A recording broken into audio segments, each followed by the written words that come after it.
Enregistre. Allez, c'est on va parti. commencer. Donc, juste un petit préambule. Je devais déjà présenter ça l'année dernière. Et puis, j'étais déjà bien en mal de trouver quelque chose qui me plaise. Donc, j'ai cherché des livres. Je n'ai pas trouvé vraiment quelque chose qui me satisfasse. Alors, du coup, je me suis rabattu sur ce que disait Bruxelles et puis la Commission européenne, etc., etc. Et puis, voilà, donc je vais vous restituer ce que j'ai trouvé sur Bruxelles et ce qu'ils comptent faire eux. Donc, juste la petite phrase qui est en bas, là, de Robert Schuman, elle dit que l'Europe, ça ne va pas se faire en un jour et que ça va se faire au fur et à mesure.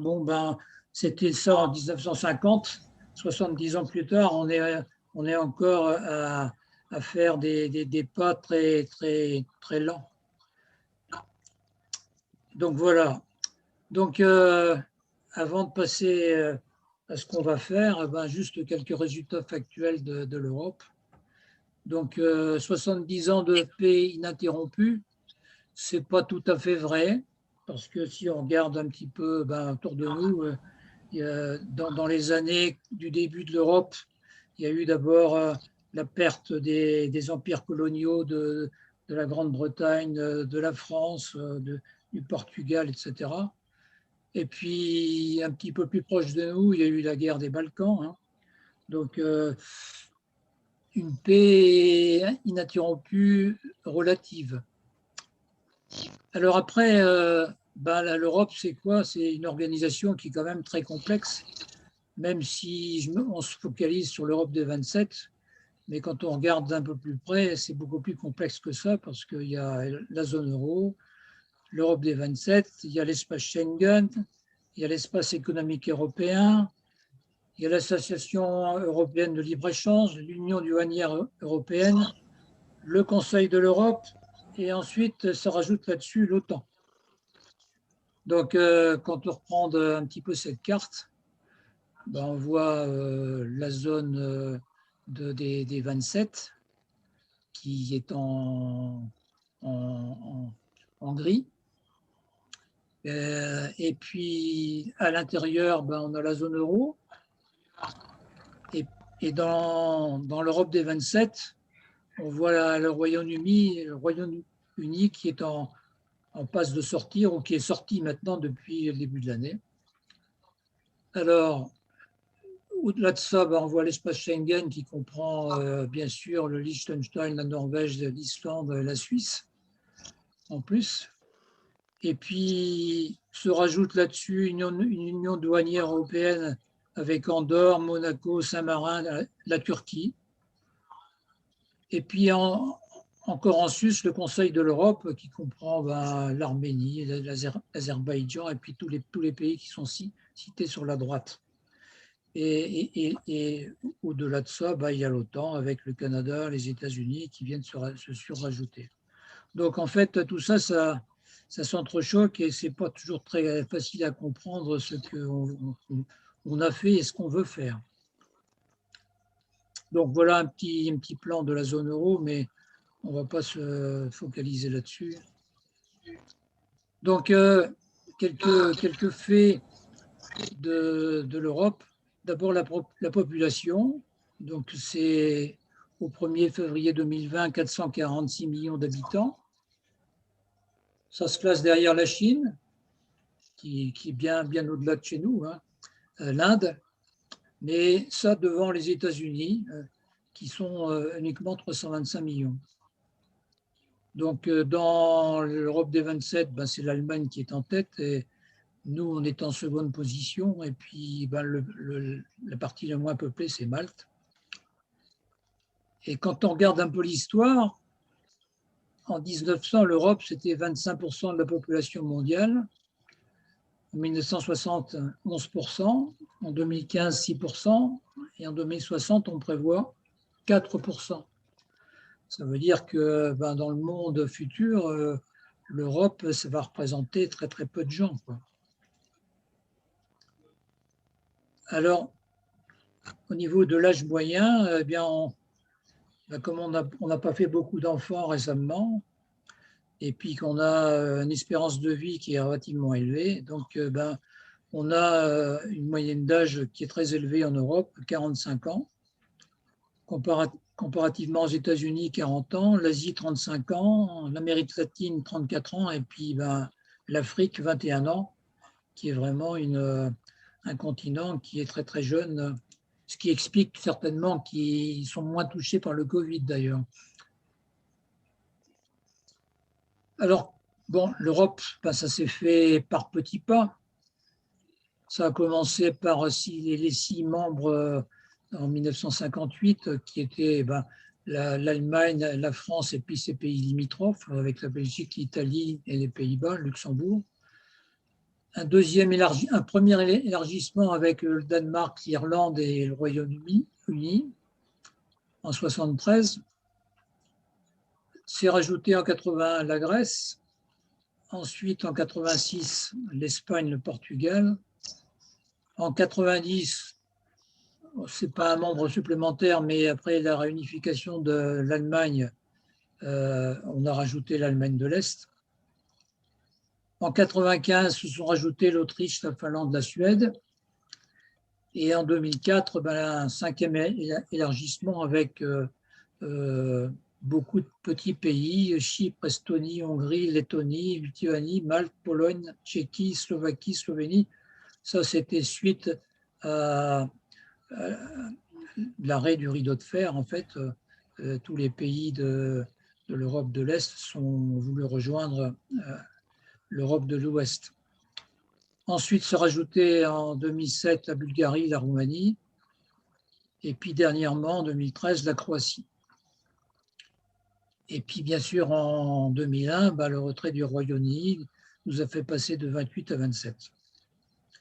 Alors, il y a en bas un certain nombre de pays qui sont portés plus ou moins candidats. Pour l'instant, ce n'est pas encore fait. Donc, il y avait un candidat reconnu qui était la Turquie. Il semble aujourd'hui que, compte tenu des circonstances, ce ne soit plus du tout à l'ordre du jour. Voilà. Donc,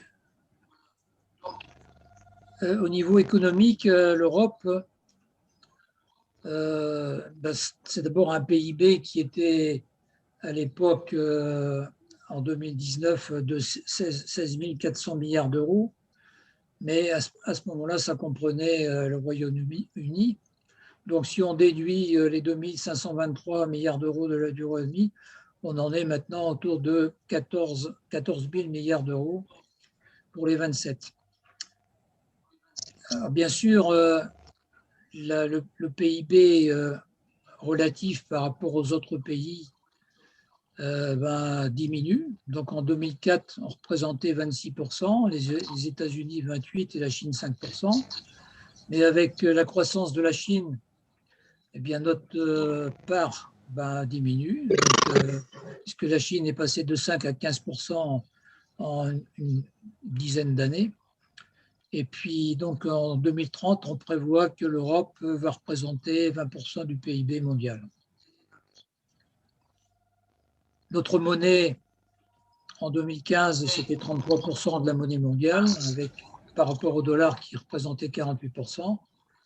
Et puis maintenant, avec l'arrivée de la Chine, notre part diminue, 30%, et puis c'est le yuan qui grossit avec 11%. Donc ça, c'est un tableau récapitulatif de l'importance du PIB. On voit que les pays occidentaux, en général, diminuent, donc même le Japon. Et puis, les pays en voie de développement, surtout la Chine, va augmenter beaucoup, mais le Brésil, l'Inde, va augmenter également, et puis le reste du monde. Le chômage, eh bien, ça c'est un tableau qui date un peu, mais ça mérite de mettre les jeunes, le chômage des jeunes. Donc, on était en 2017 à 8,2% en moyenne, mais 18,6% des moins de 25 ans qui étaient chômeurs. Donc, c'est quand même un volume important qui est à mettre en avant et qui va être un problème dans le futur. Donc, j'ai remis un autre tableau qui donne le chômage des 28. Donc, le chômage qui est en haut, là, c'est surtout la Grèce et l'Espagne. Le reste du chômage se distribue entre 3% et puis pas tout à fait 10%. La France étant un petit peu au-dessus de la moyenne, puisque la moyenne était de 7,5% et puis la zone euro de 8,3%. Mais bon, tout ça, c'est relativement changeant, puisque à l'issue du Covid, on va voir les dégâts que le Covid aura créés. Donc, on risque d'avoir des chiffres qui seront certainement beaucoup plus élevés dans le futur. Alors, comparativement aux autres puissances, l'Europe, c'est quand même une zone qui est très donateur, puisque l'aide au développement et l'aide humanitaire représente 56% du total qui est donné. Et puis, par rapport aux USA, on donne quand même beaucoup, parce qu'ils sont beaucoup moins généreux que nous dans ce domaine.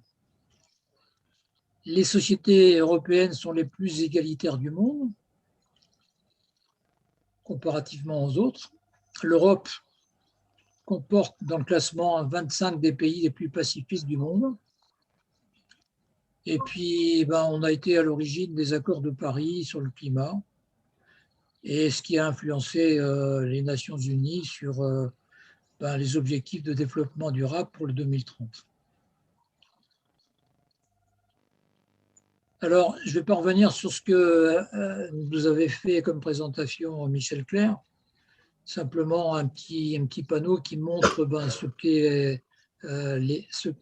que sont les budgets de défense de l'Europe. Donc, on a aux États-Unis une future progression des dépenses militaires entre 2012 et 2045. Ça veut dire que les États-Unis vont doubler leur budget de défense. La Chine, en dessous, ça va être multiplié quasiment par 5. L'Inde, c'est à peu près du même type, ça sera multiplié par 5. La Russie sera 2 fois et demi. Le Royaume-Uni, qui était notre allié le plus intéressant dans le domaine de l'Europe, ça sera doublé. La France, apparemment, ça sera de l'ordre de 60% supplémentaire. L'Allemagne, ce sera à peu près du même type. Donc, ça veut dire que quand même, en termes de budget militaire futur pour l'Europe, on ne va pas avoir des budgets tellement élevés dans le futur. Bon, maintenant, on n'est pas non plus des nations très bellicistes, sauf peut-être la France qui participe peut-être relativement activement à la guerre du Sahel. Alors, dans les institutions européennes, le traité de l'Union européenne a énuméré 7 institutions qui sont les plus importantes. Alors, il y en a de multiples que je n'ai pas citées, mais qui sont quand même moins importantes. Donc, il y a le Parlement européen, quand on a fait les élections en 2019. Le Conseil européen, ce sont l'ensemble des chefs d'État ou Premier ministre, avec un président que moi je ne connaissais pas, qui s'appelle Charles Michel, qui est un Belge. Ensuite, il y a le Conseil. Alors le Conseil, ce sont le Conseil des différents ministres dans chaque discipline. Ça peut être l'économie, ça peut être la santé, ça peut être la défense, ça peut être les affaires étrangères. Ensuite, la Commission européenne qui a une nouvelle présidente, Madame van der Leyen, où seront les commissaires européens, donc choisis. Ensuite, il y a la Cour de justice de l'Union européenne.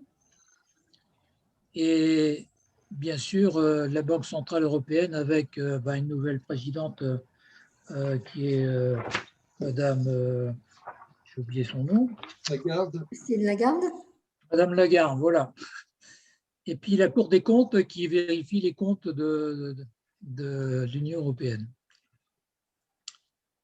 Alors ça, c'est un petit tableau qui est un peu plus ancien puisqu'on parle de 28 membres, mais qui donne un peu le schéma de fonctionnement de l'Europe.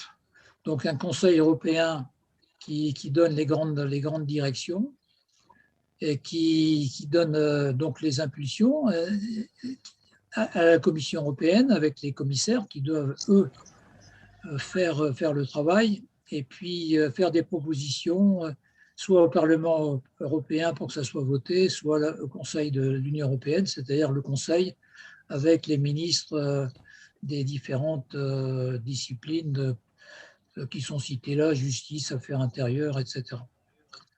Donc, tout ça, ça communique entre eux, mais on sait bien qu'à l'usage, ce sont des décisions qui sont toujours longues à prendre et on en verra des exemples tout à l'heure. Et puis en bas, les trois, la Banque centrale, la Cour des comptes et la Cour de justice de l'Union européenne, donc avec les différentes tâches qu'ils ont à faire. Donc la Cour des comptes qui examine la légalité, la régularité des recettes et des dépenses de l'Union européenne et qui contrôle la bonne gestion des gestions financières des fonds communautaires. Et puis la Banque centrale qui a pris de plus en plus d'importance ces 3 derniers, là, avec la zone euro et puis la participation aux emprunts qu'on verra un peu plus tard. Alors là, il y a un autre schéma qui est un peu plus récent, qui reprend bien les 27 et qui redonne un petit peu le schéma de fonctionnement. Bon, il n'y a rien à ajouter de plus par rapport à ça, mais c'est un fonctionnement qui est quand même compliqué. Alors, quelques éléments sur l'opinion qu'ont les citoyens sur l'Europe. Donc, alors c'est un truc qui est un petit peu ancien et qui peut certainement évoluer beaucoup dans le temps. Mais à l'époque, quand ce sondage a été fait, on était relativement d'accord sur dire que l'Union européenne était un espace de stabilité, qu'on était relativement d'accord pour les 4 libertés de l'Union européenne, c'est-à-dire la libre circulation des biens, la libre circulation des capitaux, la libre circulation des services et la libre circulation des personnes. Et puis en général, tout le monde était relativement pour l'euro, 70%. Alors comme ça datait de 2016, peut-être que c'est entaché de quelques personnes du Royaume-Uni qui devaient être certainement contre. Et puis peut-être des pays comme la Suède qui ont là encore leur propre monnaie. Alors voilà, ça c'est un petit peu l'état des lieux. Et puis j'ai repris quelque chose qui avait été lancé par Jean-Paul Juncker le 1er mars 2017, face, je dirais, au monde qui changeait et à un avenir de plus en plus incertain de l'Europe face à ce qui se passait en Europe à l'époque. Donc, on avait déjà des précédents avec la Russie qui avait annexé la Crimée, qui était partie en Géorgie. Récemment, on a encore l'Azerbaïdjan, là où la Russie est un petit peu a été particulière. Enfin, la Russie et la Turquie d'ailleurs. Donc, tout ça, c'est des menaces qui sont à nos frontières et qui ne sont pas très faciles. Ensuite, il y avait l'Iran et l'Irak. à l'époque, il y avait aussi les problèmes migratoires qui ont été partiellement résolus avec la Turquie. Il y avait Trump qui était à l'époque, qui était franchement pas pro-européen. Et puis, il y avait aussi la Chine, donc, qui reste quand même un problème parce que, bon, ils sont quand même, c'est quand même un pays qui, qui est en expansion et puis qui n'est pas très respectueux des règles de l'ordre mondial du commerce.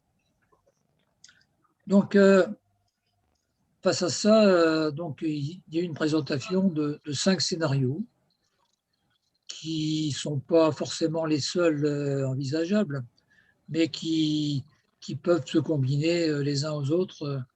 Donc, voilà. Donc, je vais vous présenter ces 5 scénarios qui n'ont pas eu vraiment d'écho, puisque, en fin de compte, ça n'a jamais été clairement étudié, mais parce qu'il y a eu les élections européennes entre-temps. Donc, le scénario numéro 1, c'était s'inscrire dans la continuité. Donc, l'Union européenne s'attache à mettre en œuvre son programme de réforme positive dans l'esprit de la communication de la Commission de 2014, donc, qui voulait donner un nouvel élan pour l'Europe. Et puis, il y a une déclaration à Bratislava en 2016 qui a été faite suite à, bien sûr, à la décision du Brexit du Royaume-Uni. Donc, si vous voulez avoir le détail de tout ça, vous pouvez cliquer sur ce qui est marqué en bleu. Ça vous donne une liaison directement avec les éléments que je n'ai pas repris parce que ça serait beaucoup trop long. Donc, le scénario 1, il dit quoi dans les domaines d'activité? En fait, il dit on continue à faire ce qu'on a fait jusqu'à présent avec notre petite vitesse, faire des accords, renforcer le marché unique et puis faire des accords commerciaux novateurs. On continue à améliorer la zone euro avec la Banque centrale. On essaie de renforcer l'espace Schengen. Au niveau de la politique étrangère, on essaie de s'exprimer d'une seule voix. On verra que ce n'est pas si facile que ça. Surtout qu'il y a quelques pays qui sont un peu réfractaires. On essaie de moderniser le budget. J'entends des échos là. Je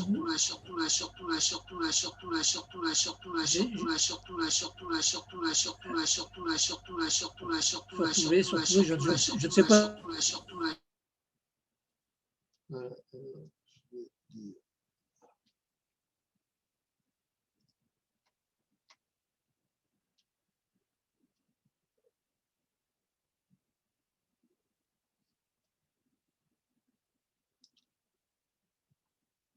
Tu m'entends?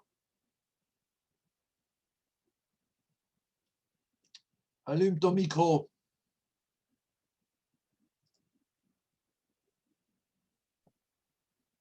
Activé. Hop. Voilà. Allez, tu peux continuer. Bon. Donc, la capacité à produire des résultats, ça fournit des résultats concrets, mais c'est toujours des décisions qui sont difficiles, qui sont très longues, et puis à l'unanimité, c'est quand même pas facile à gérer. Alors, ensuite, scénario 2, pardon. Le scénario 2, c'était rien d'autre que le marché unique. C'est-à-dire qu'on se focalise uniquement sur le marché, et puis le reste, ça n'a plus aucune importance. Donc, le marché est renforcé, bien sûr, mais comme on commence à diverger sur les normes, la libre circulation des personnes et des services, elle n'est plus totalement garantie. Alors, l'Union économique et monétaire, la coopération, ça se limite à la zone euro. Et puis l'espace Schengen, pas de politique unique en matière de migration ou d'asile. Donc ça complique un peu les choses. Politique étrangère et défense, on traite certaines questions, mais la coopération en matière de défense ne change pas. Le budget, il est recentré uniquement sur le marché intérieur. Et puis les capacités à produire des résultats, c'est limité aux questions d'intérêt commun, parce qu'il faut souvent les résoudre de façon bilatérale. Le scénario 3, c'est ceux qui veulent plus font plus, c'est-à-dire que peut-être que les pays fondateurs ils feraient plus et les autres seraient un peu à la traîne, et en particulier dans des domaines tels que la défense, la sécurité intérieure et les affaires sociales. Alors, dans ce cas, on est dans la continuité pour le marché unique et commerce du scénario 1. Dans l'union économique, aussi, c'est dans la continuité du scénario 1, mais il y a un certain nombre de produits qui approfondissent leur coopération dans des domaines tels que la fiscalité et les normes sociales. Pour l'espace Schengen, on s'inscrit aussi dans la continuité avec des pays qui investissent davantage dans les domaines tels que la justice et la sécurité. Politique étrangère, c'est aussi dans la continuité du scénario 1. Et on met, certains pays mettent l'accent sur la défense, la coordination militaire et les matériels communs. Budget de l'Union européenne, aussi dans la continuité du 1, mais avec des budgets complémentaires pour satisfaire les pays qui veulent faire plus. Et puis, donc, dernier point, capacité à produire des résultats. On s'inscrit dans la continuité, mais les groupes d'États font davantage dans certains domaines, donc ça complexifie encore le processus décisionnel. Scénario 4, on fait moins, mais de manière plus efficace. Alors à ce moment-là, l'Union européenne concentre ses efforts sur des domaines d'action choisis où elle fournit plus de résultats plus rapidement et réduit ses interventions dans d'autres secteurs. Dans ce cas-là, les normes communes sont réduites au strict minimum. Donc, ça complique quand même l'application dans les domaines réglementés. Pour l'Union économique, il peut y avoir des mesures pour consolider la zone euro, mais ça se limite peut-être à certains pans de la politique de l'emploi et de la politique sociale. Pour l'espace Schengen, la coopération dans les domaines de gestion des frontières et des politiques d'asile et de lutte contre le terrorisme est systématique.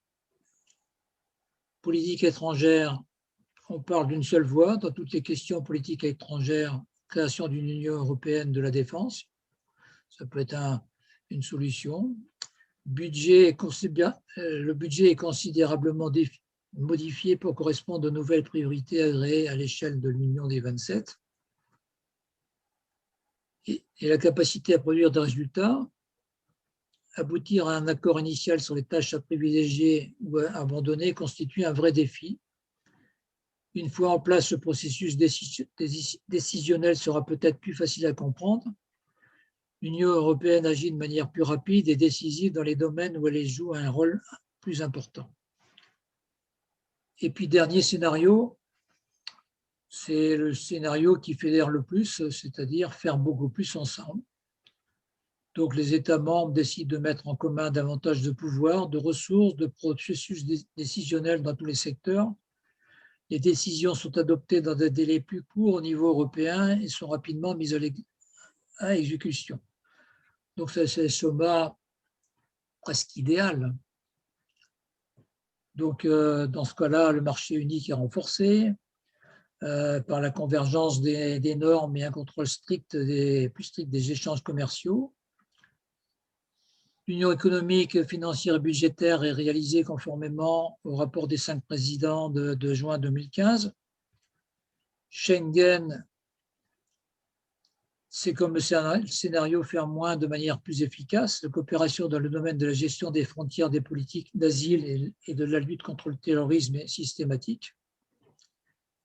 Politique étrangère comme dans le scénario faire moins, mais de manière plus efficace. L'Union européenne parle d'une seule voix dans toutes les questions politiques à l'étranger.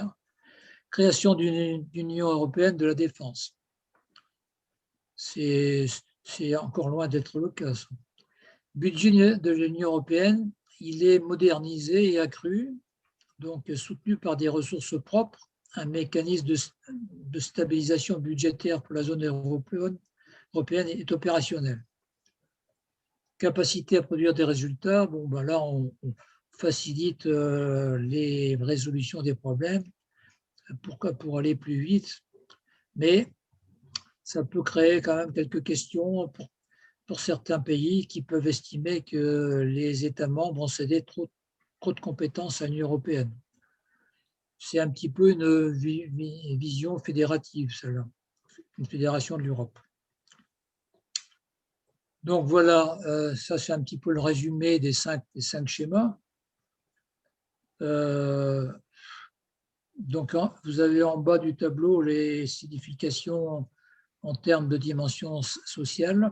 Donc dans le premier schéma, dans le premier scénario, les droits que les citoyens tirent du droit de l'Union européenne sont garantis dans l'ensemble de l'Union.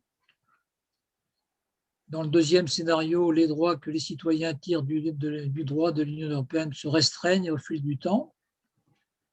Donc, des différences persistent dans les domaines de la protection des consommateurs. Donc, ça commence à être un peu plus perturbé. Dans le troisième scénario, les droits que les citoyens tirent du droit de l'Union européenne commencent à varier selon que ces derniers résident ou non dans un pays qui a choisi d'en faire plus. Donc, ça commence à faire des différences et ça ne milite pas dans l'uniformité de l'Union européenne. Donc, c'est peut-être pas forcément... enfin, ça peut être un schéma, mais ça sera des progrès uniquement dans quelques parties de l'Europe. Alors, faire moins de façon, dans le quatrième schéma, faire moins mais de manière plus efficace. Les droits que les citoyens tirent du droit de l'Union européenne sont renforcés dans tous les domaines où nous choisissons d'en faire plus et réduits dans les autres domaines. Donc, il n'y aura plus tout à fait d'harmonisation sur tout. Mais bon, par contre, dans les domaines de l'environnement, la santé, la sécurité au travail, ça peut être une amélioration. Et puis, dernier c'est le scénario idéal. Donc là, tout est parfait. La coordination est plus poussée, les citoyens jouissent de plus de droits. Par contre, il faudra financer plus l'Europe pour stimuler le développement économique et réagir aux chocs au niveau régional, sectoriel et national. Alors tout ça, c'était un beau schéma. C'était en vue d'une préparation qui avait une réunion à Rome pour le 60e anniversaire de la création de l'Union européenne. Mais à la suite de cette réunion, il y a eu quelques déclarations de bonnes intentions, mais peu de suites concrètes, car il y avait des nouvelles élections des députés européens en mai 2019, et puis l'arrivée de Mme von der Leyen comme nouvelle présidente de la Commission européenne. Donc en fait, c'était bien d'avoir posé les problèmes, mais rien n'a été vraiment décidé suite à ces scénarios. Donc, suite aux nouvelles élections, il y a eu une réunion le 20 juin 2019 du Conseil européen pour établir un nouvel agenda stratégique pour la période de 2019 à 2024. Donc, il y a eu des concertations entre les dirigeants de l'Union européenne, les ministres nationaux, les institutions européennes, les groupes politiques, pour en arriver à des priorités qui doivent façonner le programme politique jusqu'en 2024. Donc, en juin 2019, les dirigeants de l'Union européenne ont présenté leurs priorités dans le cadre du programme stratégique de l'Union européenne pour la période 2019-2024. Et à la suite de ce programme stratégique, la Commission européenne s'en est inspirée pour établir ses priorités politiques avant le début officiel de son mandat de 5 ans. Donc, ça concerne un petit peu le processus. Donc, le Conseil européen, il a réuni les chefs d'État et de gouvernement. Il a défini les priorités politiques, les priorités politiques.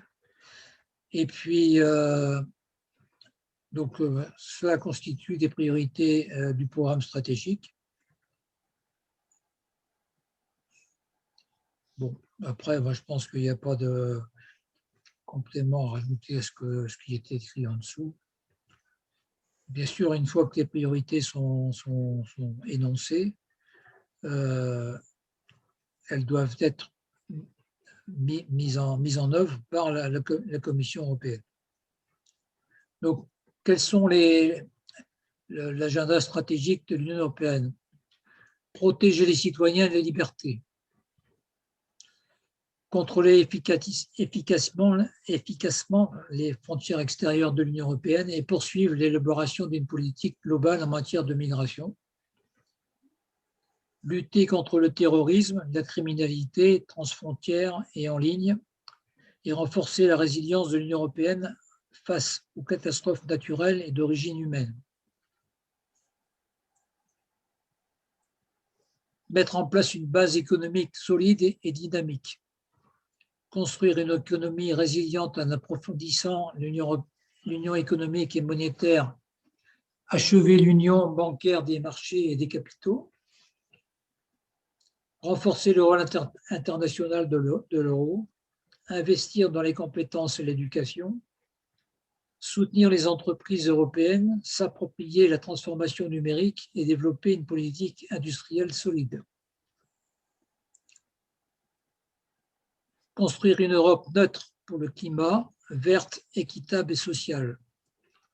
Donc là, c'est vraiment la touche verte future de l'Union européenne. Investir dans des initiatives vertes qui améliorent la qualité de l'air et de l'eau, qui favorisent une agriculture durable et préservent les systèmes environnementaux et la biodiversité. Créer une économie circulaire efficace et un marché européen de l'énergie performant qui offre une énergie durable, sûre et abordable. Accélérer la transition vers les énergies renouvelables et l'efficacité énergétique, tout en réduisant la dépendance de l'Union européenne à l'égard de sources d'énergie extérieures. Mettre en œuvre le socle européen des droits sociaux. Promouvoir les intérêts et les valeurs de l'Europe sur la scène mondiale, mettre en place une politique étrangère solide accompagnée d'une politique de voisinage ambitieuse et d'un partenariat global avec l'Afrique, promouvoir la paix, la stabilité, la démocratie et les droits de l'homme à l'échelle nationale, établir des échanges commerciaux solides reposant sur le multilatéralisme et l'ordre international mondial fondé sur des règles, assumer une plus grande responsabilité en matière de sécurité et de défense tout en coopérant étroitement avec l'OTAN. Donc voilà les priorités qui ont été énoncées par le Conseil de l'Europe. Et de ces priorités, de cet agenda stratégique, la Commission européenne en a fait des priorités, donc qui ont été énoncées, donc que je vais lister maintenant. Donc, la reprise verte pour l'Europe, transformer l'Union européenne en une économie moderne, efficace dans l'utilisation des ressources et compétitive, tout en préservant l'environnement naturel de l'Europe, en luttant contre le changement climatique et en rendant l'Europe neutre en carbone et économe en ressources d'ici 2050. Alors, un aspect qui est important, une Europe adaptée à l'ère numérique, s'approprier la transformation numérique en investissant dans les entreprises, la recherche et l'innovation, réformer la protection des données, favoriser une nouvelle génération de technologies donnant aux citoyens les moyens d'agir et d'élaborer les règles adaptées. Une économie au service des personnes, renforcer l'économie de l'Union européenne tout en préservant l'emploi et en réduisant les inégalités, soutenir les entreprises, approfondir l'union économique et monétaire et achever l'union des marchés et des capitaux. Une Europe plus forte sur la scène internationale, renforcer la voix de l'Union européenne sur la scène mondiale en consolidant notre position en tant que défenseur d'un commerce solide, ouvert et équitable, du multilatéralisme et d'un ordre mondial fondé sur des règles. Renforcer les relations avec les pays voisins et les partenaires et accroître les capacités civiles et militaires de l'Union européenne pour lui permettre de gérer les crises. Promouvoir notre mode de vie européen, donc défendre les droits fondamentaux et l'état de droit comme base de l'égalité, de la tolérance et de l'équité sociale. Faire face aux risques en matière de sécurité, protéger les consommateurs, leur donner les moyens d'agir et renforcer le système pour une migration légale et sûre, tout en gérant efficacement les frontières extérieures de l'Union européenne, en modernisant les systèmes d'asile de l'Union européenne et en coopérant étroitement avec les pays partenaires. Un nouvel élan pour la démocratie moderne européenne, renforcer les processus démocratiques de l'Europe en approfondissant les relations avec le Parlement européen et les parlements nationaux, protéger la démocratie européenne de l'ingérence extérieure, garantir la transparence et l'intégrité tout au long du processus législatif et dialoguer plus largement avec les citoyens pour façonner l'avenir de l'Union européenne. Alors tout ça, c'était des beaux principes, mais après, je suis resté un peu sur ma faim sur la mise en œuvre de tout ça. Donc, il y a quand même eu quelques progrès récents, et en particulier le budget à long terme qui a été mis en place par l'Europe, donc dans le cadre du cadre financier pluriannuel, qui est associé à Next Generation UE, l'instrument temporaire destiné à stimuler la reprise, qui constituera le plus vaste train de mesures de relance jamais financé par l'Union européenne. Donc, une enveloppe globale de 1 800 milliards d'euros contribuera à reconstruire l'Europe de l'après-Covid, une Europe plus verte, plus numérique et plus résiliente. Le nouveau budget à long terme renforcera les mécanismes de flexibilité afin de pouvoir faire face à des besoins imprévus. Il est ainsi adapté non seulement aux réalités d'aujourd'hui, mais aussi aux incertitudes de demain. La dernière étape de l'adoption du prochain budget à long terme de l'Union a été franchie le 17 décembre 2020, donc c'est pas très vieux. Donc voilà le tableau qui donne le cadre financier. Donc il y a les deux parties là, donc le CFP et puis la Next Generation EU qui comprend les 750 milliards d'euros dont on nous a parlé relativement récemment. Donc, il y a des décompositions qui sont faites donc pour l'ensemble. On voit quand même qu'il y a quand même pas mal d'argent pour les ressources naturelles et l'environnement. Donc, c'est quand même une grosse somme pour les 5 années à venir.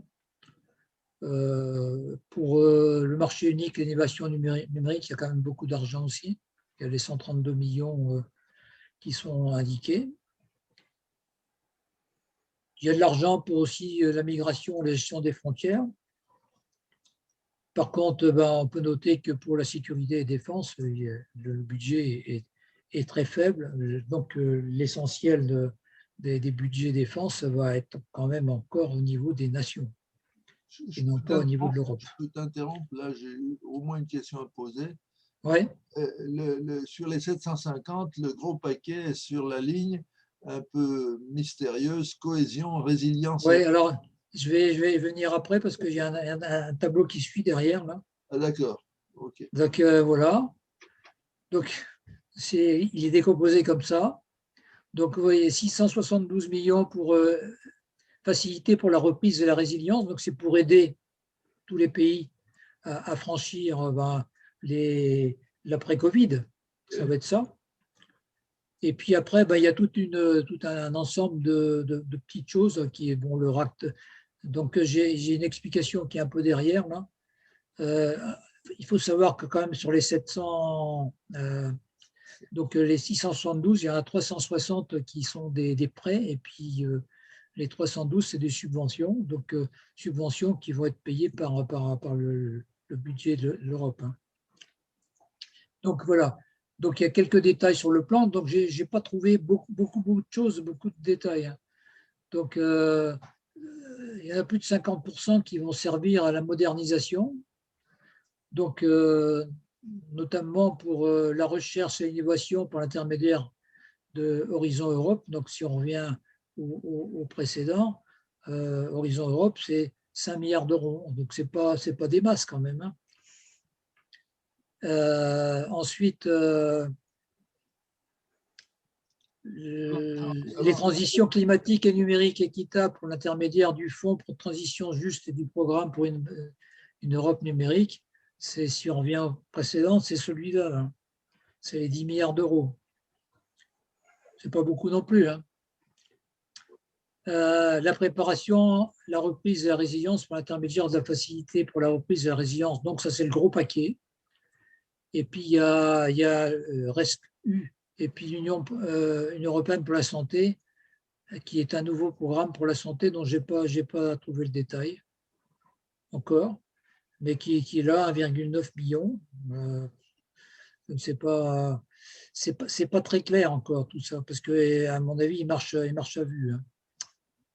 Alors, le train de mesure accorde une attention particulière à la modernisation des politiques traditionnelles telles que la politique de cohésion, la politique agricole commune, afin d'optimiser leur contribution aux priorités de l'Union, à la lutte contre le changement climatique, dans ce qu'on a vu, et en y consacrant 30% des fonds de l'Union européenne, soit la part du budget européen le plus élevé jamais enregistré. Et puis à la protection de la diversité et l'égalité entre les hommes et les femmes. Alors, ça, c'est les dépenses telles qu'elles sont prévues. Et puis, comment on va financer ça? Donc j'ai regardé un petit peu le budget, comment était financé le budget de l'Union européenne. Alors d'abord, l'Union européenne est financée habituellement par trois choses. Les droits de douane, donc les droits de douane donc, aux frontières de l'Union européenne. La contribution des États membres fondée sur la TVA. Donc, quand on parle des droits de douane, c'est à peu près 12% des recettes de l'Union européenne. La contribution des États sur la TVA, c'est à peu près 14%.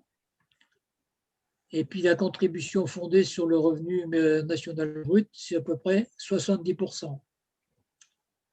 Il semblerait qu'à partir du 1er janvier 2021, il y aurait une nouvelle contribution nationale calculée sur la base des déchets d'emballage en plastique non recyclé. Alors, je ne sais pas comment ça va fonctionner, ça, mais bon, c'est noté.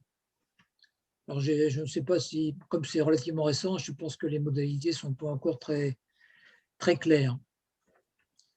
Alors, en plus de ces recettes qui sont habituelles, pour financer la relance, l'Union européenne empruntera sur les marchés à des taux favorables plus favorable qu'au niveau des États membres, ce après approbation par tous les États. Donc, on verra quelques exemples qui ont été faits récemment. D'ici juin 2021, la Commission présentera des propositions de nouvelles recettes, donc un mécanisme d'ajustement carbone aux frontières de l'Union européenne, une taxe numérique. Alors, je ne sais pas comment, si c'est sur les GAFA, si je ne sais pas. Un système d'échange de quotas d'émissions de l'Union européenne. Donc, ça doit être décidé d'ici juin 2021, donc c'est bientôt, hein. C'est bientôt, c'est dans quelques mois. Et en sus, donc, il y aura des nouvelles propositions qui devront être faites d'ici juin 2024, qui pourraient être sur une taxe sur les transactions financières, une contribution financière liée au secteur des entreprises, une nouvelle assiette commune pour l'impôt sur les sociétés. Donc, mais ça, c'est quand même un peu plus lointain. On verra dans l'avenir si ça va se faire. Ça. Donc, il y avait une décision d'une conférence sur l'avenir de l'Europe qui était prévue de débuter le 9 mai 2020 et qui devait durer 2 ans. Mais malheureusement, cette conférence a été reportée sine die pour cause de Covid. Donc, les contours de cette conférence et ses modalités pratiques n'étaient pas encore définis à l'époque. Madame von der Leyen avait prévu de faire un débat sérieux sur les différentes questions institutionnelles, en particulier la manière de réformer le mode de scrutin utilisé pour les élections européennes. Bon, ben, tout ça s'est remis à plus tard. Donc, dans les décisions récentes, ben, vous le savez tous, mais c'est l'accord avec le Royaume-Uni sur le Brexit qui a été signé donc, le 30 décembre 2020, qui est plutôt un accord de libre-échange provisoire, car il doit être ratifié par le Parlement européen. Donc, à ma connaissance, il n'a pas encore été ratifié. Cet accord est fragile, et en particulier sur la question de l'Irlande du Nord. Et on a bien vu que récemment, Johnson il avait déjà remis en cause la frontière entre l'Angleterre et puis l'Irlande du Nord. Donc le fonctionnement de cet accord, ben, il est actuellement un peu masqué par le Covid, parce que le Covid masque un petit peu tous les problèmes. Donc, ça sera à suivre dans les mois qui viennent. Donc, dans les accords récents, ben, l'approbation par les 27 membres du plan de relance des 750 millions d'euros. Pour ce faire, on a dû forcer un peu la main à la Pologne et à l'Hongrie, puis partiellement aux Pays-Bas, là, qui n'étaient pas trop d'accord. Donc, bon, ils ont quand même accepté. Donc, les 750 milliards d'euros sont actés maintenant. Donc, dans les décisions récentes, ben, il y a eu l'achat commun et la distribution équitable des vaccins anti-Covid. Alors, équitable, mais critiquable, hein, parce que pour l'instant, on ne peut pas dire que ça soit top. Dans les décisions récentes aussi, il y a un renforcement du Frontex. Donc, le Frontex, maintenant, c'est 1000 personnes qui sont dotées d'un nouvel uniforme. Et puis, ils ont commencé la mise en œuvre pour l'embauche d'effectifs pour atteindre 10 000 personnes dans les prochaines années. Et puis, bah, dans les chantiers donc, à venir, donc, Mme von der Leyen a fait une intervention récente sur la mise en place d'un passeport vaccinal. Bon, on verra la suite. Alors, dans les décisions récentes, ben, également en janvier 2001, un emprunt de 14 milliards d'euros qui est sur le marché via sur Instrument, donc 10 milliards à rembourser en juin 2028, qui a été emprunté à un taux négatif, donc en gros moins 0,5%, et 4 milliards d'euros remboursés en novembre 2050 à un taux de 0,134. Donc, cet emprunt étant fait, on a versé. Donc, en février 2021, on a versé à 9 pays membres, donc, dont la Belgique, 2 milliards d'euros, la Pologne, 4 milliards, l'Espagne, 1,3 milliard, l'Italie, 4,45, Chypre, Hongrie, Lettonie, Slovénie, donc c'est le reliquat, mais qui a des sommes beaucoup plus faibles. Et ces pays ont déjà bénéficié de prêts en 2020. Donc, je n'ai pas retrouvé exactement la teneur. En juillet, donc le jeudi 18 février, l'exécutif européen a présenté une mise à jour de sa politique commerciale en réaffirmant son attachement au libre-échange et au multilatéralisme. Bruxelles entend renforcer sa lutte contre les pratiques commerciales déloyales, dont la Chine, tout en verdissant ses accords commerciaux. On a tous vu en février 2021 la commande de 12 Rafales par la Grèce à la France. Alors, c'est peut-être des Rafales d'occasion, mais c'est une première en Europe où on achète des Rafales en Europe. Et puis, on a entendu parler en février 2021 d'une décision de lancer l'étude et la fabrication d'un avion de combat européen à l'horizon de 2040.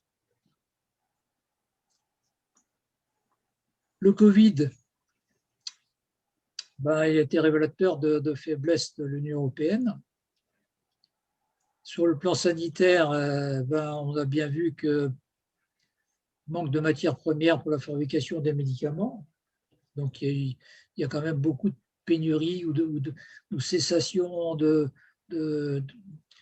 production de médicaments en Europe et qui ont été exportés dans les pays d'Asie. Donc, et comme le Covid a empêché les livraisons pendant un certain moment, il y a eu des pénuries de médicaments. Également, on peut citer la faiblesse sur le financement et de la recherche sur la production de vaccins. Ou alors, on a bien vu que des boîtes françaises ou allemandes ont fait des recherches, mais c'est les Américains qui en ont bénéficié. Et puis, on voit bien que le processus décisionnel est trop long pour l'acceptation des vaccins. Récemment, on a vu aussi que pour la production de l'automobile, l'approvisionnement des puces électroniques pouvait arrêter des lignes de production d'automobiles parce que tout vient d'Asie, en particulier de la Corée et du Japon. On voit aussi l'absence d'une politique coordonnée de l'énergie. Il y a eu bien des critiques récemment, en particulier sur le gazoduc financé par l'Allemagne, le gazoduc qui est en provenance de Russie. Puis on voit bien qu'il n'y a pas d'unité sur le positionnement du nucléaire. Donc, ma conclusion,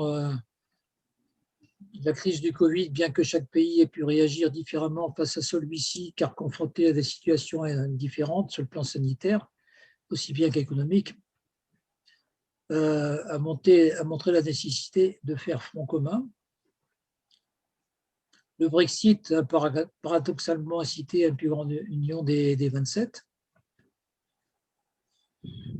Si on se réfère au fonctionnement de l'Europe actuelle, on en est bien loin d'une évolution à un scénario du type 5, c'est-à-dire un peu système fédératif. Mais on y tend un peu. Pour l'instant, on est quand même plutôt encore dans le scénario 1, donc dans la continuité. Le Covid a fait certainement un élément qui a un petit peu stoppé toutes les velléités de faire plus. Bon, et comme toujours, c'est face à la crise que l'Union européenne se construit et se renforce, donc on verra dans l'avenir si les crises actuelles vont bien dans ce sens. Donc, le chemin sera encore long, mais attention, si dans les différents pays, les partis populistes et souverainistes prennent le pouvoir, ça recommence. Oui. Alors, adieu l'Union européenne. Hein. Et puis, bon, ben, ce que j'ai noté, c'est que pour l'instant, il n'y a pas de prévision concrète de changement du mode de fonctionnement de l'Union européenne, et en particulier sur le plan institutionnel. Donc voilà, je suis resté, malgré tous mes efforts, sur ma faim. Donc, j'ai pas trouvé vraiment sur l'Union européenne. Bon, ça recommence. Non, il y a un écho, c'est Martine là, qui nous Ah bon? fait un écho. Voilà. On peut y aller. Alors, ça recommence. Il y a un écho avec un des micros. Voilà. Bon, je peux y aller. Donc, je suis resté sur ma faim. Je pense qu'il y a des velléités de faire quelque chose.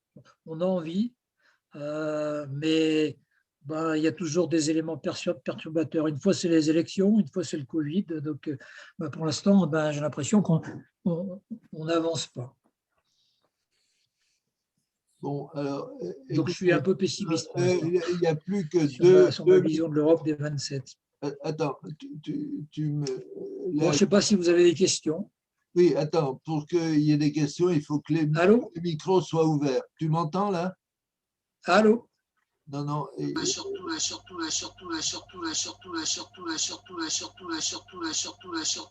Ah, voilà, ma connexion.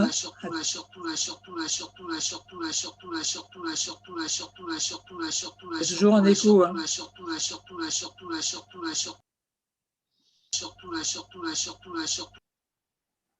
C'est François Perrault qui. Et c'est François qui, à chaque fois qu'il coupe, ça fait ça. Enfin, qui essaie de mettre le. Non, donc là, ça marche, mais c'est le micro de François Perrault qui fait une boucle. Là. Donc là, il n'y a que lui qui est coupé au niveau du micro. Là, ça fonctionne. Est-ce qu'il peut lever la main, François Perrault, pour voir s'il nous entend? Il ne nous entend pas. Non. François Perrault, est-ce qu'il nous entend? Levez le bras. Non, il ne nous entend pas.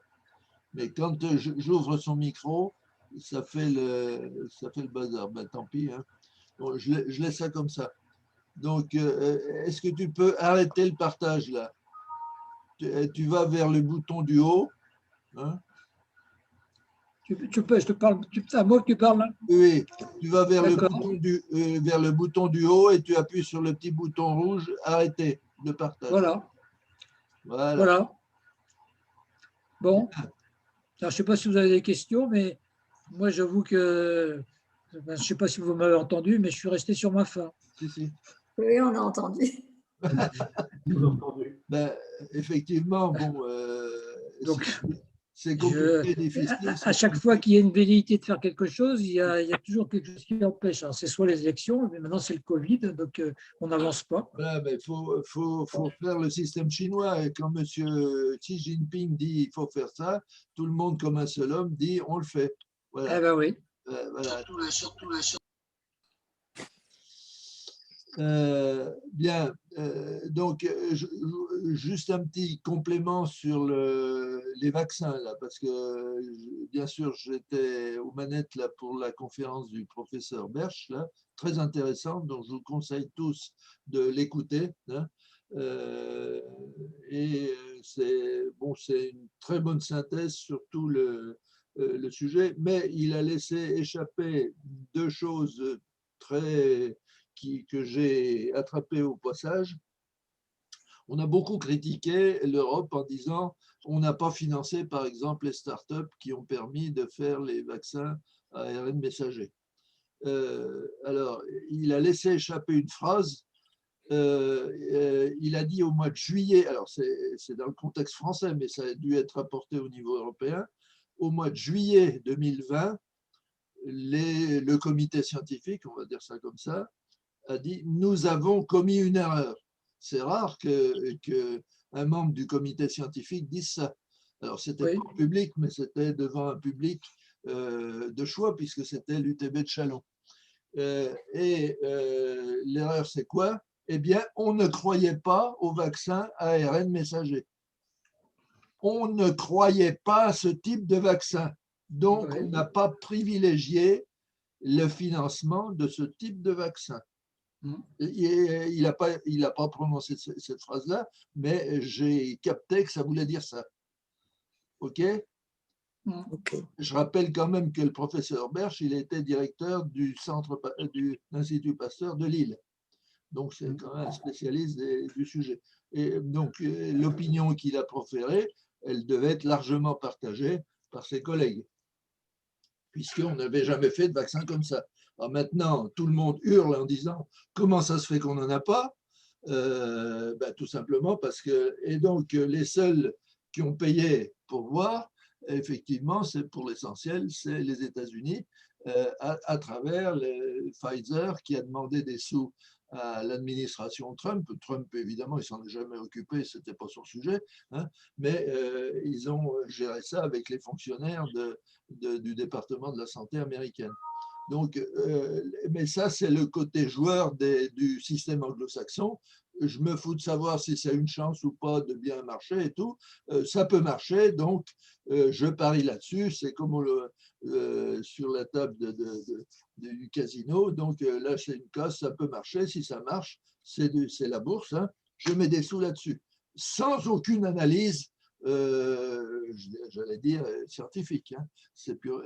Donc, les bureaucrates européens, eux, écoutent ce que les scientifiques leur disent, et les scientifiques leur disent qu'il faut être très prudent, on ne sait pas si ça va marcher, et il ne faut pas mettre tous les œufs dans le même panier, patati patati. Et donc, ce qui a été fait, les politiques ont validé finalement les recommandations qui étaient faites par les scientifiques, qui étaient de dire, eh bien, on va essayer effectivement tous les vaccins, mais on ne met pas spécifiquement la pédale forte sur tel ou tel type de vaccin, parce que, comme on ne l'a jamais fait, on ne sait pas si ça va marcher. Donc, un Américain dit, on ne sait pas si ça va marcher, mais je mets une grosse mise dessus, parce que j'ai beaucoup de sous, et donc je mise sur tout, on va dire. En France, on mise sur rien. On essaye enfin pas en France, en Europe, on mise sur rien. Voilà. Et la fameuse, le deuxième, comment il s'appelle, je ne me souviens plus, Moderna, là. Moderna, c'est aussi une entreprise américaine, même si le labo qui a fait la découverte et la mise au point du vaccin Moderna, c'était un labo allemand, hein, avec il a cité dans sa conférence la chercheuse hongroise qui a été traînée dans la boue pendant 20 ans de sa carrière en disant qu'elle n'avait jamais rien trouvé. Et donc là, il a dit, c'est sûr qu'il aura le prix Nobel au mois de décembre. Quoi. Voilà. Donc, bravo, messieurs les scientifiques. Donc, ce qui n'a jamais été fait. Je rappelle que Pasteur, il était honni de tous ses confrères. Il n'était pas médecin, il était chimiste. Et il a dit, qu'est-ce qui nous emmerde avec ces vaccins? Et ça ne marche pas, ça marche pas. Pasteur, il avait du niaque.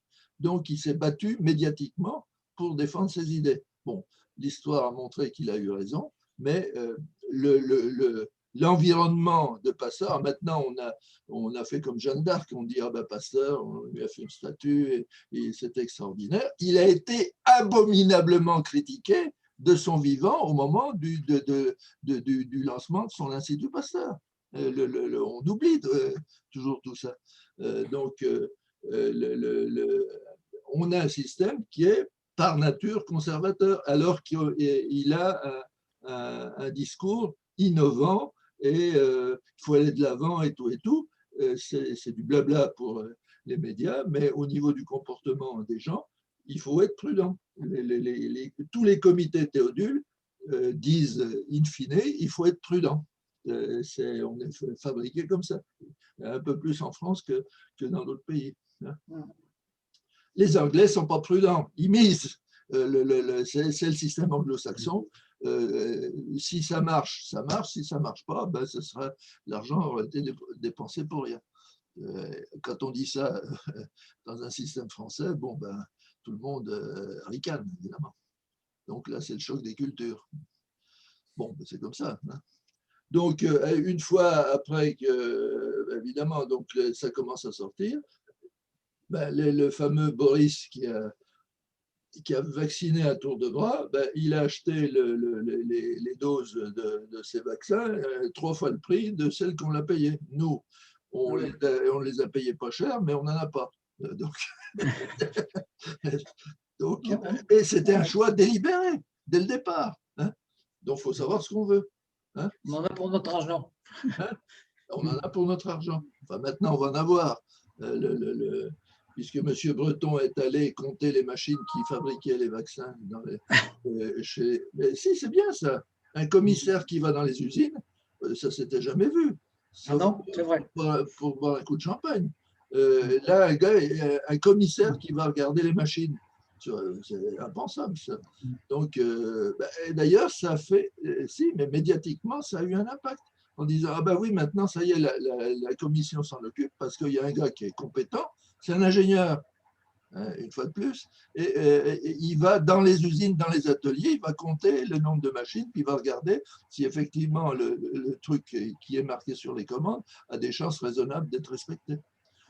Alors que vous écoutez M. Castex, M. Véran, Mme van der Leyen, ils disent tous exactement la même phrase. On a passé la commande de tant de milliers de doses. À aucun moment, ils disent ah ben si, mais comme on l'a passé sur la commande, il faut respecter le machin. Mais personne va voir si effectivement c'est physiquement possible. Si Mme Leyen, elle a dit ben tiens, va donc voir si effectivement les chiffres que j'ai marqués dans la commande ont une chance raisonnable de sortir. Voilà. Et oui. Le drame de l'Europe, c'est celui-là. C'est en fait les politiciens, c'est des clones des bureaucrates qui ont été mis en place depuis le début du système. Et comme ils disent d'une façon très, très politique, ils disent, vous savez bien qu'en Europe, pour que ça marche, il faut obtenir un consensus. Alors à 27, ben, obtenir un consensus, il faut de la patience et un outillage. Hein, voilà. Donc, effectivement, ça ne marche que quand il y a des crises, comme tu l'as très bien dit. Donc, il faut un ennemi commun. Donc là, on en a trouvé un bon, c'est 2 bons. Le Covid. Oh, merde, qu'est-ce que...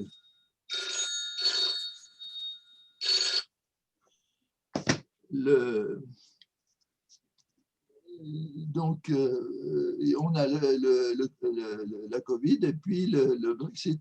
Bon, ben, ça ne se représentera pas bien souvent. Hein. Donc, quand même, le fait d'avoir obtenu qu'il y ait un plan à long terme budgétaire pour l'Europe, c'est un saut qualitatif. Ah oui, ça, non, mais maintenant, c'est la mise en œuvre. Oui. Il faut voir la mise en œuvre. Ah oui, ah oui. Le drame de l'Europe, il est consubstantiel, une fois de plus, c'est de la faute à la France. Et quand on a fait l'Europe en 1958, les traités de Rome, on a dit on va faire des institutions communautaires. Donc là, déjà, il y a eu le problème des villes, Bruxelles, Luxembourg, parce que tout le monde voulait un machin comme ça. Et on a dit comment on va organiser la bureaucratie européenne. Les Français ont dit nous, on sait très bien faire, puisque ça fait des siècles qu'on a mis ça au point. On est le seul État qui sait faire, qui a une bureaucratie qui est bien organisée. Donc, on va faire un clone de l'organisation administrative de la France à Bruxelles. Bingo. Et on a doublonné le système français. Voilà. Et maintenant, on traîne ça comme un boulet. En Allemagne, la culture centralisatrice n'existait pas, donc ils n'ont pas poussé. Ils ont dit, bon, si les Français veulent ça, on va faire comme ils ont dit. Les Belges, c'est des faux Français, donc ils ont dit comme nous. Hein. Les Italiens, ils n'ont rien dit, comme d'habitude. Hein. Et donc, c'est les Français qui ont imposé ce système-là. Bon, maintenant, on a l'air de s'étonner que ça marche mal. Ça marche déjà pas en France. Comment voulez-vous que ça marche au niveau de l'Europe?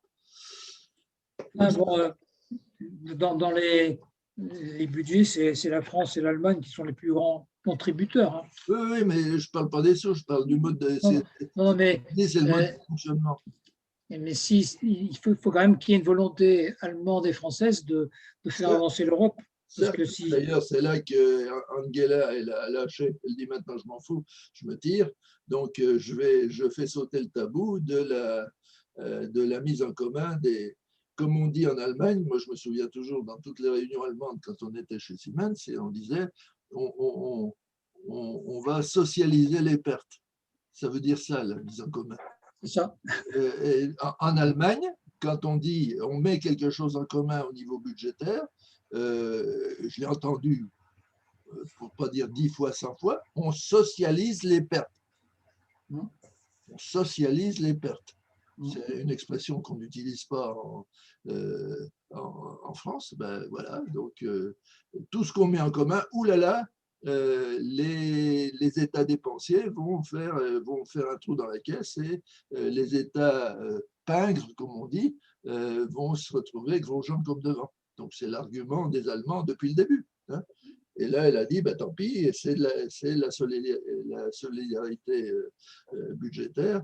Là, devant la nécessité, on se résout à faire ce truc-là. Et puis, il y avait le poil à gratter avec les Hongrois, puis je ne sais plus lesquels, l'Autriche. Les Polonais. Les Polonais. Et on a quand même fini par leur dire, écoute, tu signes, sinon tu n'auras pas un radis. Donc, le chantage a fonctionné, quoi. Bah, ceux qui reçoivent le plus de l'Europe, c'est la Pologne. Bien sûr.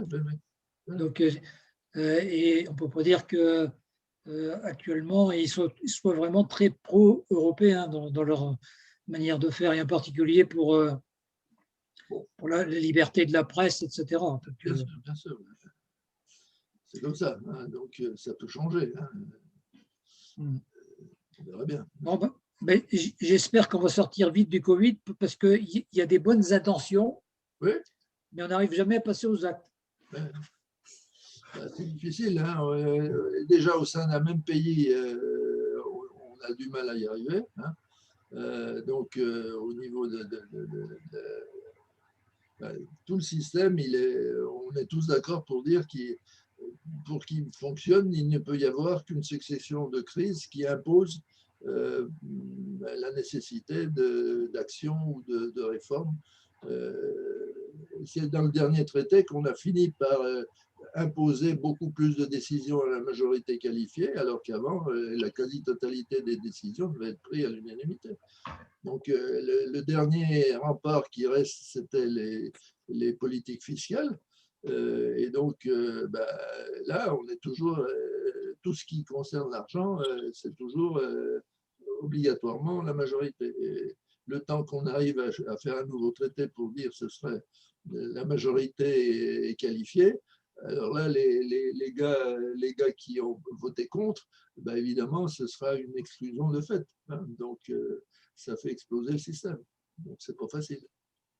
Alors, ce qu'on peut arriver, c'est au scénario 3, ceux qui veulent avancer, avancent ensemble, mais ça va créer des cohésions de l'Europe. Je ne suis même pas persuadé que les pays fondateurs seraient suffisamment solidaires pour dire on fait 2 pas de plus en avant que les autres, et puis parce que peut-être.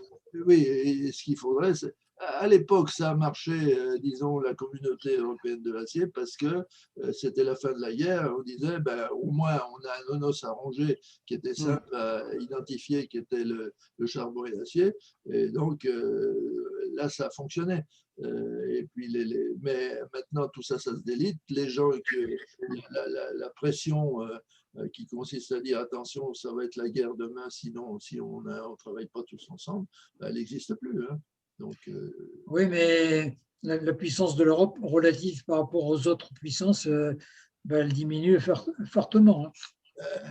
C'est mécanique. Hein. Il y a de moins en moins de population, il y a de moins en moins c'est la valeur relative de l'Europe. Et puis l'Europe non plus, elle n'a plus on l'oublie toujours ça, elle n'a plus de ressources primaires. Ah non, c'est sûr. Elle en a eu.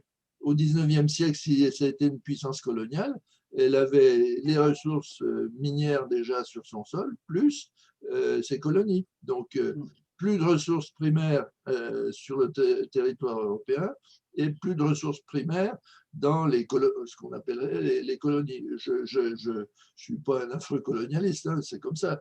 Donc, on est forcément un nain économique quand on n'a plus de ressources primaires. C'est clair. Alors, on dit toujours, on n'a pas de pétrole, mais on a des idées. Alors, ça, c'était le slogan. On a connu Oui. ça, hein, on nous l'a fait, ces choses-là. Oui. Et ce slogan, il est complètement débile, de mon point de vue, parce que ça veut dire implicitement, ouais, d'accord, on n'a rien du tout, mais on est quand même les plus intelligents du monde. Eh bien, ça, c'est vraiment une très mauvaise posture pour se placer vis-à-vis des autres. Faut être conscient de ses forces et de ses faiblesses, mais des gens intelligents, il y en a autant chez les Chinois que chez les Brésiliens, que chez n'importe qui. Hein. C'est pas toi qui dis pas le contraire. Hein. Par contre, on pourrait au moins faire un effort au niveau de l'énergie, parce qu'en fait, ça va être le moteur. S'il n'y a pas d'accord européen sur l'énergie, on va être mal. Hein. Je vous recommande de lire, je ne l'ai pas fini, j'en suis qu'au tiers là, pour le moment, le livre de Bill Gates sur comment faire pour éviter la catastrophe. Alors, je l'ai trouvé très bien, enfin jusqu'à présent, parce que d'abord, il est lisible par un gilet jaune. Excuse-moi de le dire. C'est très basique comme façon d'expliquer les choses, mais basique de basique. Hein. Oui. Donc, je dis un peu méchamment, un gilet jaune pourrait le comprendre, ce qui est dit là-dedans, parce que toute notre littérature sur tous nos laïus sur l'énergie, ils sont très bien entre ingénieurs qui connaissent le sujet, mais ils sont inservables au grand public. Hein. Oui. Et on a une communication, enfin je l'ai dit à de nombreuses reprises, hein, qui est inadaptée. Totalement inadapté. On va peut-être réagir quand on aura un block-out. Oui, encore, et encore. Pas sûr. C'est pas évident, parce qu'on dira, ben oui, c'est de la faute du gouvernement qui n'a pas fait ce qu'il fallait pour qu'il y en ait un. Voilà. Bon. C'est pas facile. Donc, bon, bah, écoute, il n'y a que moi qui parle, il faut laisser parler un peu les autres. Non, mais je ne sais pas. Oui, la prochaine fois, je vous parle de multilatéralisme. Ah, oh là là. Eh ben, là, ce sujet. Bon courage. C'est un gros sujet. Bon, voilà. Oui. Difficile. Je crois qu'il ne faut pas attaquer des trop gros sujets parce que moi, je me suis aperçu à mes dépens que ce n'est pas simple. Non, mais ce n'est pas simple. Rien n'est simple de toute façon sur ces sujets. Mais bon, c'est le plaisir aussi un petit peu de discuter entre nous. Bon, oui. On ne va pas refaire le monde. Hein. Ah non, de toute façon, non. À notre niveau, non. Mais d'aller un peu au-delà de, comment dire, des analyses un petit peu pif-paf-pouf de telle ou telle revue, tel ou tel bouquin. Dans le groupe éthique, on est confronté à la même difficulté. Hein. C'est que quand on prend des sujets trop complexes et trop volumineux, ben on a beaucoup de mal à démêler la pelote de laine. En plus, là, il y a une difficulté particulière, c'est que les événements se sont enchaînés très rapidement ces 2 dernières années. Oui. Et donc, c'est difficile d'obtenir à part des plans stratégiques à l'eau de rose tels que tu nous as montré, on n'a pas beaucoup plus de matériaux, quoi. Ben non. Et puis on sait bien, on a fait des exercices quand on était en activité professionnelle. La bureaucratie est très franchouillarde de Bruxelles. Pour avoir 3 picaillons de budget, elle demande de remplir des dossiers épais comme ça. Et le coût de gestion d'un crédit européen, ça peut représenter jusqu'à la moitié du crédit lui-même. Donc, en dessous d'1 million d'euros, il faut éviter d'aller à Bruxelles parce que sinon, vous allez y laisser votre peau et votre santé. Hein. C'est complètement débile. Quand on fait des recherches sur Internet et puis quand on clique sur les liens, mais on peut y aller en cascade comme ça, mais il y a énormément de documentation, mais pour avoir une synthèse. Elle n'a pas consulté pour savoir comment il fallait faire pour que ce soit plus efficace, mais si vous avez son numéro de téléphone, j'ai des idées sur la question. Hein. Ça ne mange pas de pain. Mais si, essayez d'imaginer que dans tout, allez, on va dire dans toutes les grandes métropoles, style grande métropole régionales de tous les pays de l'Union européenne. Il y a un bureau qui s'appelle, voilà, l'Europe c'est là. Puis on vient discuter avec le gars qui est physiquement ici et qui représente l'Europe. Ce n'est pas un truc ectoplasmique, qui c'est Bruxelles, c'est le machin, c'est les directives, les machins qu'on voit à la télé, mais quelqu'un de concret. Quand on est en France, où est-ce qu'on va? On va à la préfecture. Et la préfecture, c'est un bonhomme, on le voit, il représente l'État. Ben, où sont les gens qui représentent l'Europe? Ben, à Bruxelles et à Strasbourg et à Luxembourg. Des gens, ah si, on voit les députés, on les voit pas, on les voit à la télé qui se baladent dans les couloirs de la Commission ou du Parlement, mais on les voit que là. Vous n'avez jamais vu un député européen. J'ai réussi à en faire venir une fois, c'était Danjean, hein, qui nous a fait une conférence très bien d'ailleurs sur la défense européenne. Ben, il a fallu le tirer très fort par la manche. Et il est venu parce qu'il était du coin, quoi. Bon, mais l'idée qu'un député européen vienne parler un peu de l'Europe ici ou là, on le fait que 6 mois avant les élections, ça. Et puis après, on ne les voit plus. Hein. Non, mais moi, j'aimerais bien voir des fonctionnaires européens, disons, qui soient décentralisés. Quoi. Voilà une idée que le grand public pourrait comprendre, indépendamment des sujets dont il s'occupe. L'Europe, ce n'est pas virtuel, c'est réel. Et il y a un beau bâtiment qui s'appelle la délégation européenne pas de la France, mais de l'Europe, hein, qui est ici ou là. Une façon simple de matérialiser un petit peu la réalité de l'Europe. Hein. Oui, dans le domaine de l'hydrogène, oui, dont j'avais parlé la dernière fois, oui, il n'y a pas vraiment de coopération. C'est plusieurs pays travaillent sur le sujet et avancent un peu, mais il n'y a pas une réelle coopération entre les différents pays. mais non, mais parce que alors, les gens de Bruxelles, ils essayent de le pousser à ça. Alors, ils disent, ben oui, pour avoir plus de chances d'avoir des crédits, vous allez montrer un consortium d'entreprises dans différents pays. Et donc, vous allez prendre votre bâton, faire la tournée des popotes, prendre la société X, Y et Z dans les différents pays. Déjà, vous êtes épuisé, vous avez déjà consommé la moitié du crédit que l'Europe va vous donner. Hein. Et après, ben, non seulement, bon, supposons que vous y arriviez, après vous passez à la caisse, dire ah ben oui, votre projet il est bien et vous avez un consortium d'entreprises. Alors maintenant, les gars, allez-y. Et ben, à nouveau, les 50% que vous n'avez pas dépensés, vous les dépensez en coordination entre toutes ces sociétés. Donc, c'est absolument désespérant. Hein. Enfin, donc, ce système européen, il peut marcher que sur des gros paquets avec des budgets énormes. Mais des choses, on sait bien que sur toutes les actions qu'il faudrait faire, on prend les puces, là. Les puces, tu as cité les puces électroniques. Hein. Alors, pourquoi les puces? Ben, tout simplement parce que les machines qui savent faire les puces, ben, on ne sait plus les faire. Je parle des puces actuelles, c'est-à-dire la gravure à 7 nanomètres. Hein. Les machines et la technologie qui permet de le faire, il n'y a que 2 pays qui le maîtrisent, Taïwan et la Corée du Sud.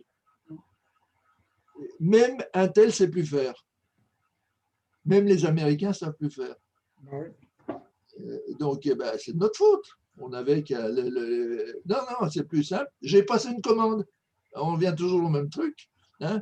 J'entends M. Véran. J'ai passé une commande de 1 million de puces pour aller dans tel ou tel appareil. Donc, comme j'ai passé une commande, j'ai bien travaillé.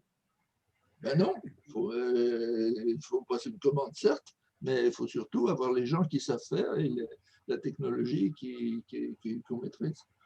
Cette prise de conscience, elle commence à arriver. Heureusement qu'on a un type comme Breton, qui lui est un ingénieur et qui sait de quoi il parle.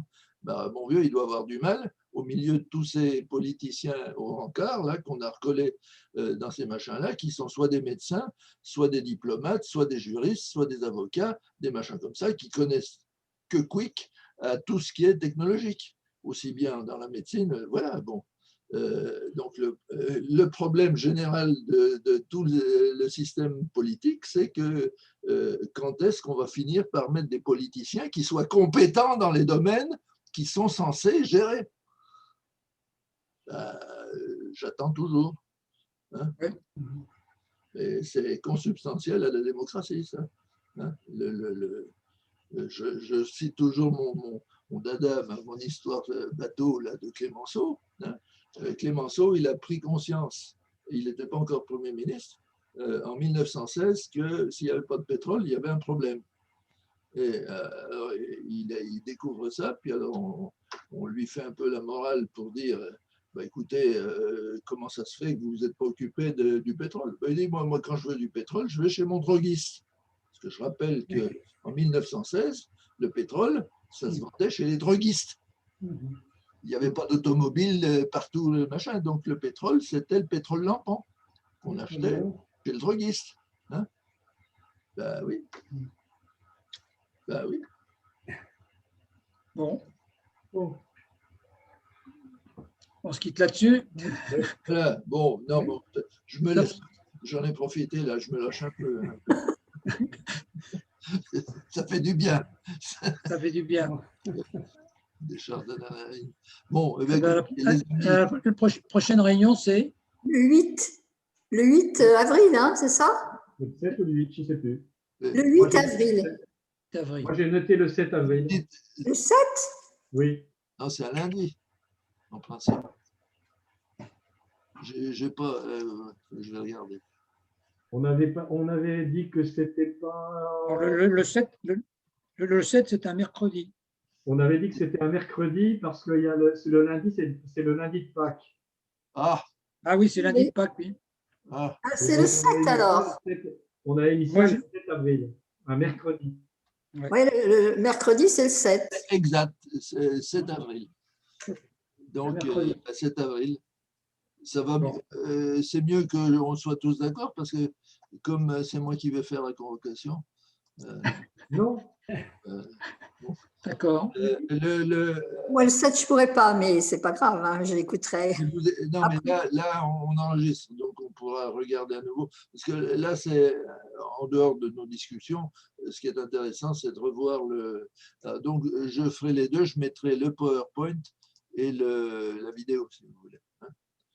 Je vous ai mis même une photo souvenir de ce que je fais avec la dictée, là, avec la mosaïque et de tous ceux qui écoutent nos bêtises. Voilà.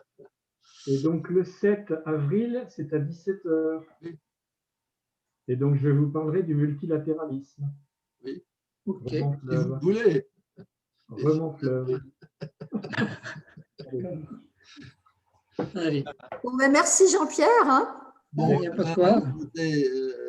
Merci et puis merci. à bientôt. À bientôt. À bientôt. Bonne soirée. Je fais à nouveau de la pub. Écoutez la conférence de Berche. D'accord. Vous me direz ce que vous en pensez. Allez. D'accord, on n'y manquera pas. Bonsoir. Bonsoir.